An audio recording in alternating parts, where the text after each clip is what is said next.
Hey everyone, my name is Azita Ziaei, and today I want to talk to you about this awesome project that I created last year, which I interviewed 20 immigrant women that they share their stories to the world that they get. And my vision was to inspire and empower other immigrant women that they want to come here, they want to immigrate to Canada or any other countries, but they have that fear that what's going to happen next or what's happening, or they are going through a hard time, because we all go through it. And I just want to inspire them by watching these videos that if we did it, they can do it too, and they are not alone. I hope you enjoy them. And if you like my channel, please subscribe, and I have more projects coming on soon. Thank you for watching and have a great day. Okay, good morning, good morning. Good And morning. we're here with Farzana Mussa, right? Yes. And she's a creative artist and second generation immigrant. hmm And she was here and then she moved to South Africa, right? East Africa. East Africa, sorry. Yeah, no problem. East Africa. So your story is a bit different than other immigrants, but like Yeah. you had the experience of growing up here and then going to East Africa and then coming back. So I'm sure Yeah. that the story is a very different, hmm and like you had the experience here going and coming back. Like I just want you to start introducing yourself and yeah. And first of all, like how are you doing with this COVID-19 still? So Um, I personally am, it's a really positive experience for me.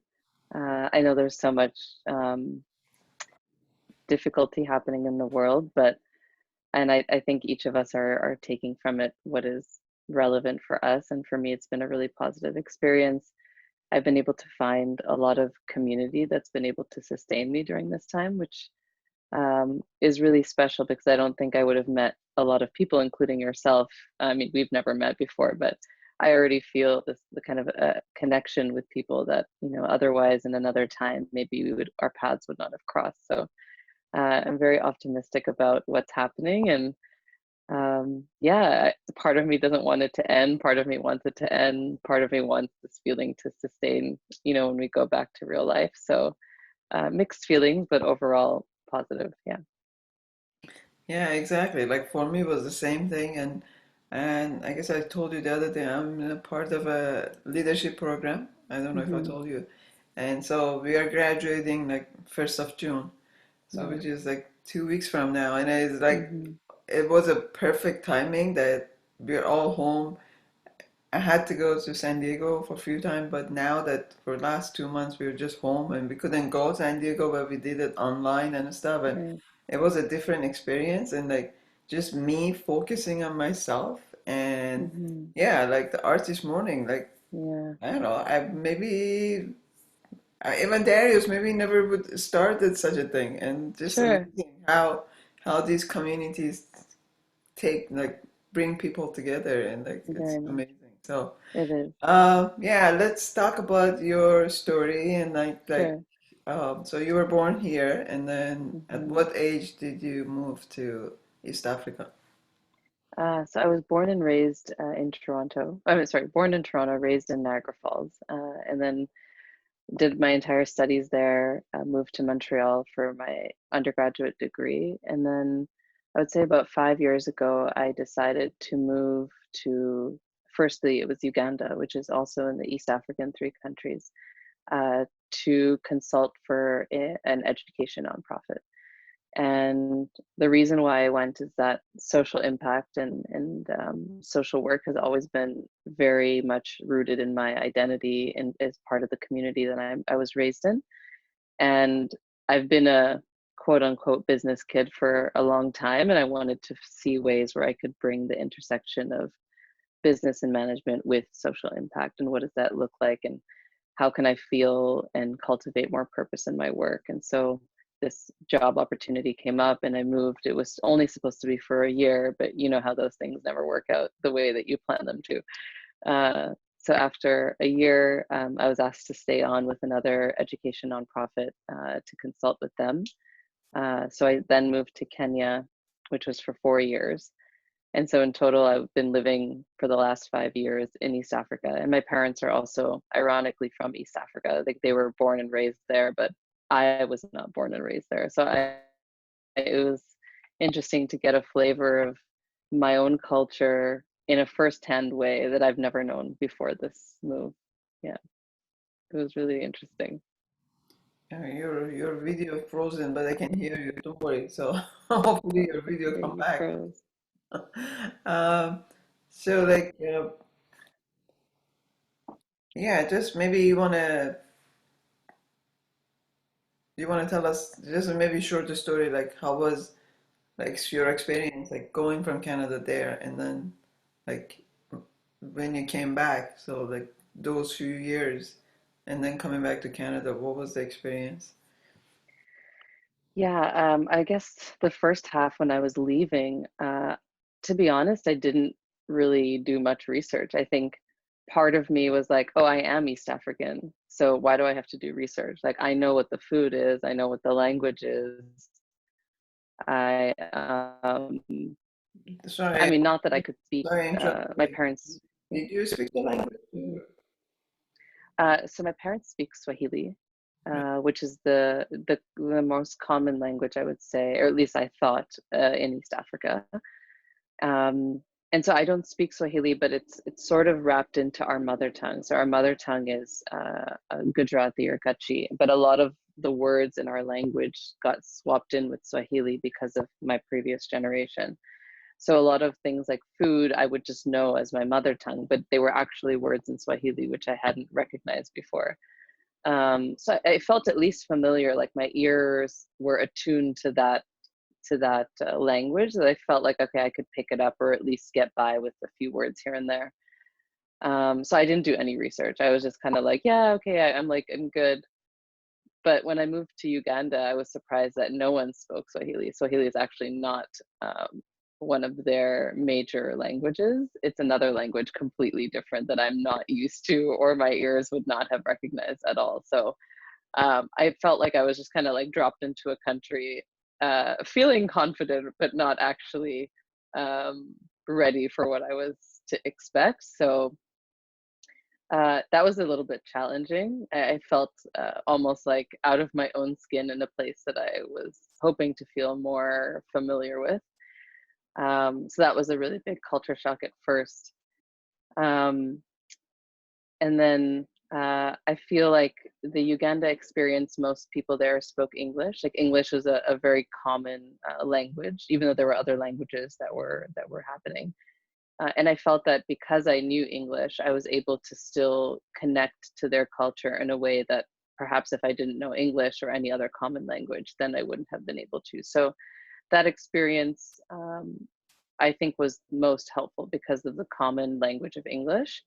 Had it not been, I don't know how I would have survived because I like the food is different, the language is different. All the things that I thought I was going to come into familiarity with were not the case. So that was it was definitely a big shock. I should have definitely Wikipedia'd some things before I left, but um, that was my first experience. Did Yeah. you know anybody there or no? Just No, I didn't know even a soul, which is really interesting. I thought because my parent, like, I mean, I'm sure you feel this too, is, our parents have connections to people in their countries and people who know other people. And so when I said I was moving to East Africa, I think my mind was thinking Tanzania or Kenya. My parents are both from Tanzania. And so, I mean, I visited there before. My parents took me as a young child and my siblings. So I felt, okay, I've been to this region of the world.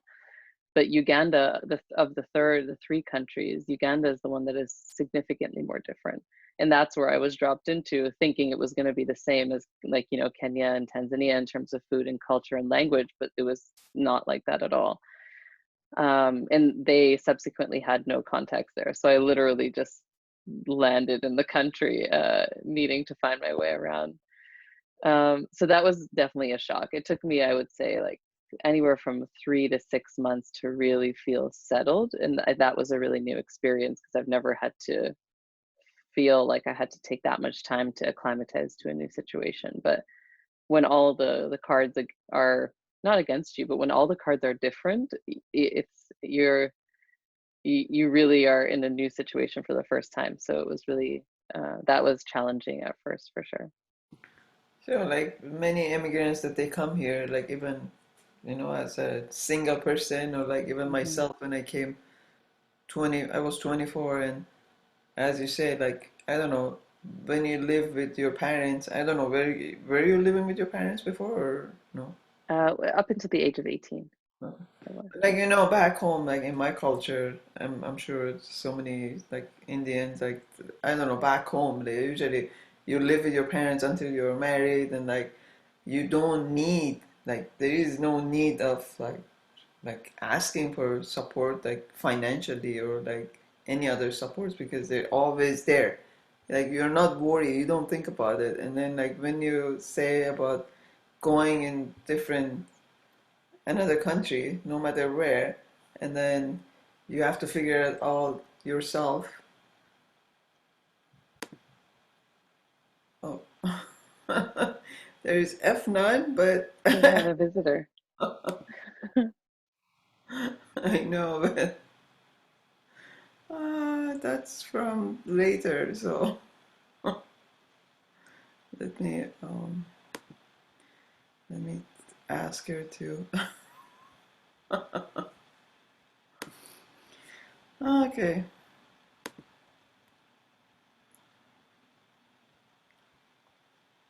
Okay, I've sorry. never had a Zoom visitor before. That's interesting. F9.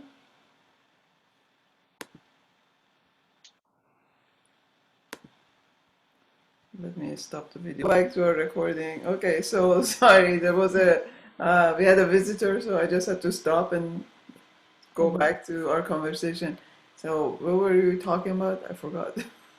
That's a good question. We were talking about Yeah, how we when you are felt in a new moving, country, no matter where, so all the right? challenges and stuff. So Hmm. yeah, Hmm. uh, tell us more about yourself. Yeah, so I think the first move was definitely challenging because Uganda doesn't have the same language that I was expecting, or the same food, or um, just anything that I was expecting that I would be familiar with. Uh, I remember particularly the food I was quite excited about, because that's the same food that I grew up with. Like, my parents passed that on to us as their children. Food like mishkaki or mogo or kukupaka, which is like this basically this like coastal barbecue, coastal coconut infused food that we were so used to eating that my mom still makes today. And so I was expecting that food going into Uganda, but of the three East African countries, Uganda is the most inland. So that country actually didn't have any of those coastal foods of coconut infused that I was expecting, because that, I guess, that tradition didn't really move inland as much. So the food that they eat were so different. So it was just like, I remember eating KFC all the time. And not that I like KFC at all, but that for me was the most familiar to home, this home, Canada, that I had. And I remember just like whenever I was sad, whenever I felt like I couldn't do this anymore, there were many times where I was like, I'm just coming back home. I'm just going to come back home. I would just go eat KFC, and it would remind me of Canada home, because I wasn't actually getting my ancestral home that I was hoping for. But like slowly over time, I would say like halfway through that 1 year, I started to become familiar with certain foods. So then I'd start to eat local foods that I'd start to enjoy over the last 6 months. So that was a challenge for sure. And then after that 1 year posting that I was at, I was asked to join another consultancy, and they were like, can we move you to Kenya, which is the country that's more to the coastal side. And I know that country. I've visited there once as a child with my parents, and so I know that they do speak Swahili. I know that they do have the foods that I was expecting. But by that time, I was so acclimatized to Uganda that I was like, oh, I don't want to move anymore, because now I'm used to this other country that I have come to know after now for a year. So I moved from Canada to Uganda. Then I had to uproot again from Uganda to Kenya. Um, And so I felt like I was moving homes like constantly and in the span of a year. And I've moved, like I said, I moved out of my parents' home at 18. Lived in Montreal for some time, then I lived in Toronto, then I moved to East Africa. So moving has never been a new thing for me, but moving countries I found quite difficult. I would take me about anywhere from 3 to 4 months to really feel like I know the place, even if it was a country I visited, even if it was a language that I was familiar with. Those things were still challenging because your whole networks start to change. You have to rebuild your community in a different way. So those were challenging, but overall, like you just come to find people along the way that really support you in your journey. And um, I think another thing about these areas is that they're all a lot of people who go there go for development work. So you get a lot of people who are expats or who are actually from other countries that are living and working in those places. So I had a lot of friends who are from Germany and Sweden and um, I mean, literally everywhere, Canada, USA, people that, again, similar to us, like we would have never met in any other context except the fact that we're all expats living and working in Kenya or living and working in East Africa. And our shared experience was exactly that, that we all know what it is to leave our homes and come to another home. We all know what it's like to live in a country where I would say like one of the other clear challenges was that like I look different. I'm a lighter skinned person relative to, let's say, people in East Africa. And I don't like there was a lot of challenges that I had about like underpinning stereotypes of color. Um, and unfortunately, my experience is that a lot of those are true. That people who are expats that are coming from other countries, there's a socioeconomic difference. People could get paid differently. I'd often hear little children or adults too call you words like Mzungu, which basically means white person or foreigner. And this is a colloquial term that's been used for many, many generations, I would say, since the time of colonialism, is that they would, locals would refer to others often being lighter skinned people, like from the times of colonization, as Mzungu. And I found that really difficult because I didn't feel completely foreign to this place. Like my ancestry is actually also rooted in this part of the world. Um, and so I was like, well, I kind of speak the language and I know your food and my parents are from here. So in some ways I'm also from here. But I like immediately they'd see my skin color and I was other. I was white, I was colonizer, I was not belonging. And so there was this interesting like feeling of how do I create my space of belonging? And it was also even difficult when I think about my social circles. So my social circles were often expats. So of course, if I'm hanging around with people from different parts of the world that are also of a similar either skin color or socioeconomic background, I would be also associated as such. And so I thought about that. I was like, well, why don't I have local friends? Why don't I have local Kenyan friends? Why don't I have local Ugandan friends? Like, I want to build those connections. And I found that very difficult, very, very difficult because the immediate understanding of who I was that I was not part of them. I was part of anything that was other.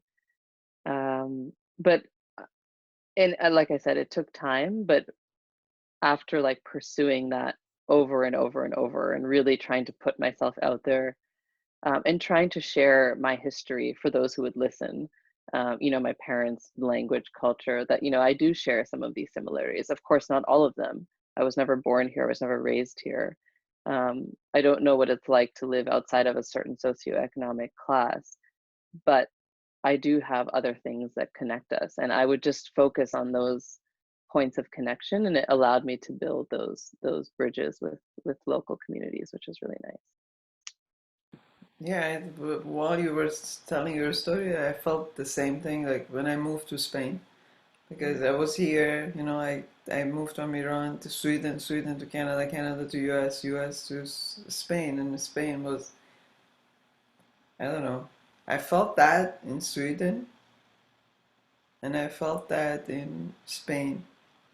In Mm. Spain, maybe more, but like they were, yeah, we were foreigners, but like because we were speaking English, because in Spain, even Madrid, their English is not that good. So Mm. me and my kids were like a foreigner, but at the same time very interesting to them because we were speaking English, and then but I want to learn the Spanish part. Like Mm. I'm there. I have to learn. And where we were living, it was all Spaniard, like the neighborhood, and that really forced me to, as you said, like show up Mhm. more and like put myself out there and like even going to classes and stuff like ESL, but like for in the Spanish, Spanish. and uh, and then going getting a job and working with them. So that really pushed me to even learn more about the Spanish Mm-hmm. and like speak it and write it and Mm-hmm. stuff.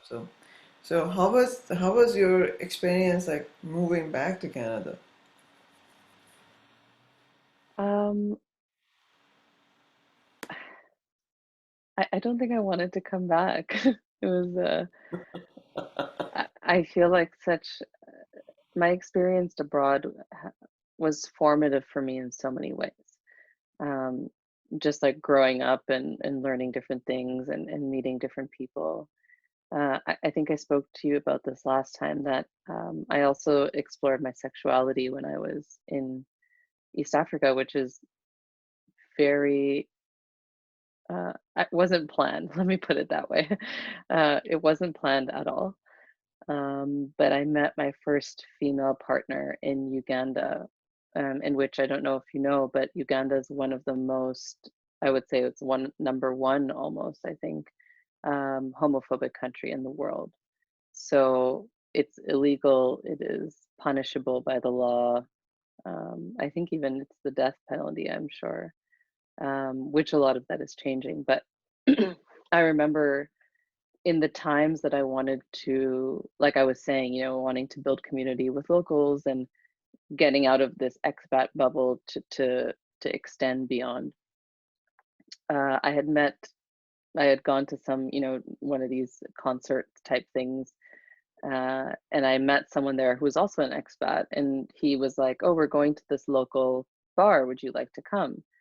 And I was like, "Oh, this is a great opportunity to meet new people and go local and like really try and form connections with people who are from the city, not people who are from abroad."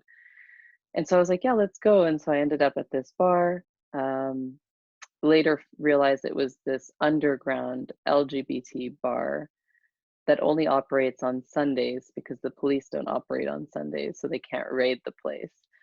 Um, and I walked into this place and I was so curious, like, how does this place exist in this country that is extremely homophobic, and anyone that would be caught here would be sent to jail without the blink of an eye. Um, and I feel now looking back, like there was definitely a curiosity. There was some fear, obviously, like, what am I getting myself into? Is this a space that I feel safe in? And the thought is just occurring to me now, perhaps some of my courage might have come from my skin color or from like my socioeconomic background, to be like, not necessarily socioeconomic, but I would say even the passport that I hold, like as a Canadian, would they persecute me the same way? Would I be charged the same way? I didn't think of it consciously at that time walking into the bar, but I thought maybe now thinking back, maybe I felt safe in some kind of way to explore there. Anyway, so I met my first female partner in that bar, who's Ugandan, so local. And then through her met like a bunch of other friends who are also Ugandan, and I felt more a sense of community through that. Um, and then I took that and continued to explore that sexuality even when I moved to Kenya, which was also difficult because you're tapping into another country that's still homophobic. So it's not like these spaces are accessible. It's not like you can go to church in Wellesley in Toronto and be like, yeah, okay, these are where your community is if you want community. Over there, it's really like asking the right person, making sure that you're asking it in a certain way, and not being so transparent about it because you don't know if you're going to be in harm's way or not. But overall, I think that exploration for me in my personal life had to happen when I was away from my family. It wasn't something I thought about as a child growing up, or like, things like that. It sort of just, my heart was open in that place and time. And but I don't know if I could have done that in Canada with my family and my extended people here. um, and all the thoughts of judgment and perception that I think we all hold, but I hold personally. So coming back to Canada with that was very difficult because I had to kind of face the music in some kind of way with my immigrant parents. And I know what their ideals are, I know what their ideology is, or at least there is an assumption that I know how they would feel or respond to something.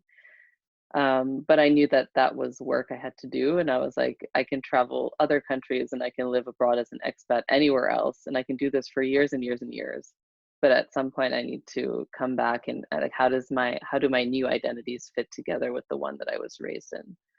As a Canadian, as a Muslim, as a woman, as a child of immigrant parents who, the typical story, left everything and gave everything for new pastures and prosperity and all of that stuff. Um, so that was a challenging visit back home, but a good one. Some difficult conversations. Apart from sexuality, there was definitely a cultural shock. Like, I remember when I was in East Africa, one of the common things to do when you have a birthday is that, like, let's say you're at a restaurant and you have a birthday cake. It's just normal that you cut up that cake and you offer it to everyone in the restaurant. So you go around the restaurant as the birthday person and you offer cake to everyone, whether they're at your table or not at your table, whether they're the waiters or whoever it is. Like, that's just a very common communal tradition that happens in those parts of the world.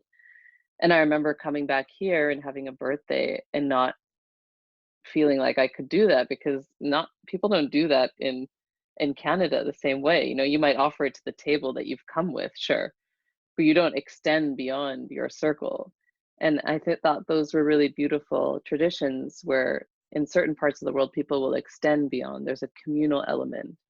And then coming back here and feeling more of that individualistic um, type of society was difficult. But I still, like, in a way, like, still challenging that. Like, it was weird at first, and then feeling like, well, I'm just going to go give the cake to that random person. But not a lot of people took them. It wasn't like it was like, why are you here? People would look at me like that, like, why are you doing this? So things like that were Sorry to interesting. interrupt, but isn't it like a, I don't know, is it like a kind of like a trust? Like if I think if so. they trust you, you can, walk up to them or like, I don't know. I feel like if there's a trust, like they accept you. Hmm. If they don't know you, they won't trust you. Like, why would you do that to me? Why would you give me a cake? Like, Exactly. There's almost like there's a skepticism I feel um, with Western communities of the other. And I didn't feel that when I was in East Africa. I mean, I did feel it in terms of race, which is actually perhaps a little bit different. I don't feel my race as being skepticized here as much because we're in a very pluralistic society here. Of course, there are still stereotypes against race. I'm not saying there isn't, but um, I didn't feel othered by my color here, but I did feel othered in terms of like, how do I relate to other people and communities? Um, versus in East Africa, I don't know the waiter across the table, but they would happily take the cake and wish me happy birthday. And like, that's just a normal custom of sharing, of giving what you have. I remember being brought into local family homes. Like, I mean, when I started to become friends with people who are from those regions, they would invite me to their sister's wedding or their father's this or something like that. And everyone was so welcoming. They were like they would in fact be like, you should start the line and eat first. And I'm like, I'm just a guest here. Like, I should not be the first one to eat in this line. Um, which also triggered thoughts like, is this coming from a community sharing concept, or is this coming from colonial times of like the the the other, or the lighter skinned person, or the socioeconomic person goes first? And I would debate that often in my head, like, is this, and not that their intention was bad, but like, what is that intention rooted in that maybe is almost subconscious? Like, is it like, oh, like the white person should eat first, or that they're a guest and we're extending to them our culture and therefore they should eat first? It was a interesting debate I I'd think have in my it's head. more most of like in our culture, like what you're saying. It was just yeah, even in Iran, like it's always like the guest first. Hmm. When Right. whoever it is doesn't matter like who you are, or what your you know financial, Hmm. economic, and stuff you have, but like it's always the guest, or it was like Right. sharing and like even going. Sorry to interrupt you, but like just Mhm. like you're like my God, like I can relate to so many of these stories because coming from Iran, as I said, like going to Sweden, like they are very, not close, but like they are in themselves, and coming to North America, and then moving to Spain, like even like I was raised and born in Iran, Mhm. and coming to North America, it was a culture shock. And then when I moved to Spain, it was a culture shock. Even like because Spain and Iran, like the culturally, like so many similarities we have. I was shocked. I was like, it was a culture shock for me. Like at the Mhm. beginning, like the people, the noises, that because they are very loud, they are very, always outside and talking and sharing and what you're talking about, the sharing and like, like really warm, like welcoming you. And like I was like, oh my God, what's happening? Like, Mhm. even like I grew up in Iran, and I was like, Mhm. at the beginning, I was like, it took me like few months to get used to that again because Mhm. like the neighbors, like we were living in a buildings, like apartment building, and the neighbors, like they could talk from window to window with each other, like talking loud and speaking and shouting, and like I couldn't take it at the beginning. I was like, where am I? Like, and then Mhm. slowly just, and then kept reminding myself, like, yeah, that's how it was in back home. That's how it was in Iran. Like, people are usually like warm and like even they don't know you, even they didn't know like how to speak English, they would Mhm. help you to even asking address and stuff. Like, they were just very generous, like opening their hearts, opening their arms, and like just Mhm. taking you in. And there is nothing wrong against the North Americans, but it's like I don't know, is it the weather or whatever it is in Canada? Like they are very kind of like set Yeah. back and Yeah. I totally agree, and I think the only time that I felt different of that the community aspect in Canada has been now in COVID-19, where we're all experiencing the same thing at the same time, which I think is like just unique ever in history. That like I'll be on my balcony because I can't go anywhere else, and I'll see the person next door on their balcony, and we'll wave and we'll talk to each other like we never have in any other part of my entire life in this country. Which is reminding me of this example that you're sharing about being in Spain, and people do that normally. That's just their everyday life. They're talking from one balcony to another, from one window to another. And that's sort of what's happening now in a sense. It's a very new experience that we're all standing on our balconies, or I'm saying hi to people in the middle of the road who I don't know because I want them to feel, and I also want to feel connected to people in a time where we don't have that ability to connect. So I wonder what kind of cultures, how those cultures are different so much, and how I think our shared experience now is allowing us to make those connections in a way that we never have before. Yeah. so true, so true. Like Hmm. it's amazing how as you said, COVID-19 brought so many people together Yeah. in so many different ways, and yeah, and we all here, no matter what, like immigrants, no immigrants, and like we sharing and we. And last night, because I just moved to this neighborhood, end of January, so there was a letter that was saying like there's an app, like join us for the neighborhood. Like at the beginning, I was like, oh, like I went back to my head like, Mm, no, I don't want to share. I don't want to share my information, and that's one thing. Like like we are all afraid of now. Like yeah. no matter where you are, like what background you have, like sharing, like you don't want to share your information. You don't want to put your information out there, even though like our information is Already there. everywhere on Yeah. the internet. But this app, like I was like That's the I thing. didn't want to join, and then I just went slowly looked and see like how many people are there, like where are they from? Not originally. I mean like are so many people like in my neighborhood or not? And I'm like yeah, like it looks it looks interesting. Let me go one step further, like you know, and and I saw like it had the option like if you want to offer help to your neighbors, and I'm like Right. wow, like even in my neighborhood, like it was amazing. Like I found like 10 people in my just Wow. in this block, like people offering help for this Wow. period of time. Like, I was like, yeah, that is interesting. Like, this is a Mm, new way to connect, to right. communicate with your neighbors, even though I haven't met my neighbors beside me, either way, Yeah. either Yeah. side. So, That's the thing, right? anyway, yeah, that was an interesting app I Yeah. found out. So, to connect Hmm. neighbors.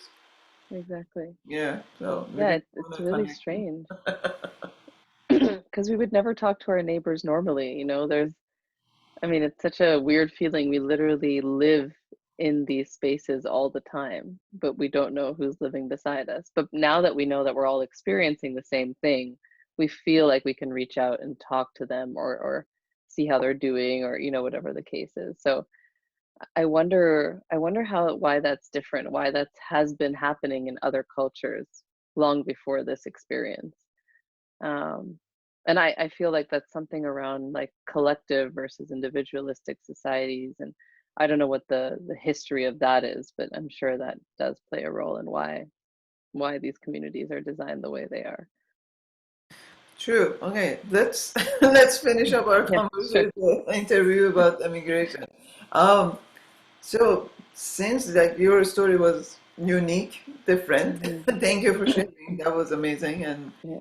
I'm like I don't know how many times you shared your story about East Africa, but I'm so happy that I heard Yeah. your story, and I'm so Thank glad you. that you accepted this interview. It's just like one suggestion that you have for new immigrant, especially women, because this is empowering women. So like they want to come here or they've been here at the beginning. It's just like, at the beginning, like everybody feels like they're lost.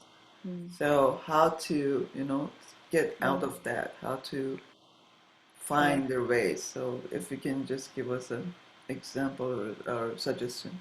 Yeah. Um, so for me, language has always been such a powerful connection. And so I would say like the more you can connect through common language, your access to community, to storytelling, to history, to just all kinds of information expands exponentially. And I think sometimes we think of it like, oh, we need to learn English because English is the whatever number one language. And I mean, there's a very like almost productive focus of learning English.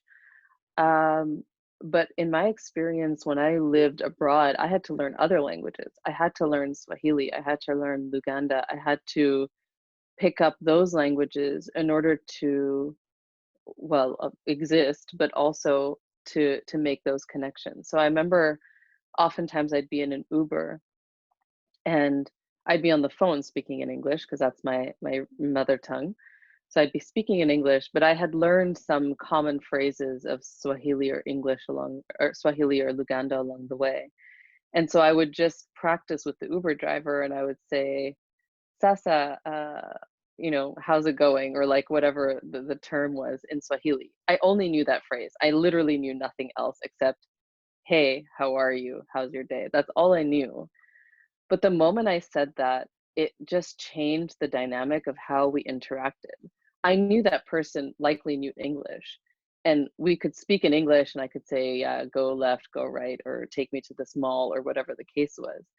But the fact that I extended beyond my culture into theirs really just it almost made us both smile, and they were like excited to be like, oh, like you're a Mzungu, you're a white person, but you can speak Swahili. How do you know that? And I just like laugh and be like, oh, I actually just know this one phrase. And they're like, oh, you're learning. That's good. Let me teach you something. So that one act of just extending through language. And I know it's not a comfortable feeling because of course, I'm thinking I'm not saying it the right way. They're going to make fun of me that I'm not saying it with the right accent or whatever. Just extending, just trying, even if it's one phrase, I found was really transformative, and it allowed me to access culture in a way that I don't think I could have had I not engaged in learning new language. So that would be my advice for women or anyone coming to the country is like learn language, but in a curious way. Like learn it in a way to be able to access the new culture that you're coming into, the new home that you're looking to build with. Um, because I think that will be a really good opening or portal into all the types of things that you can learn.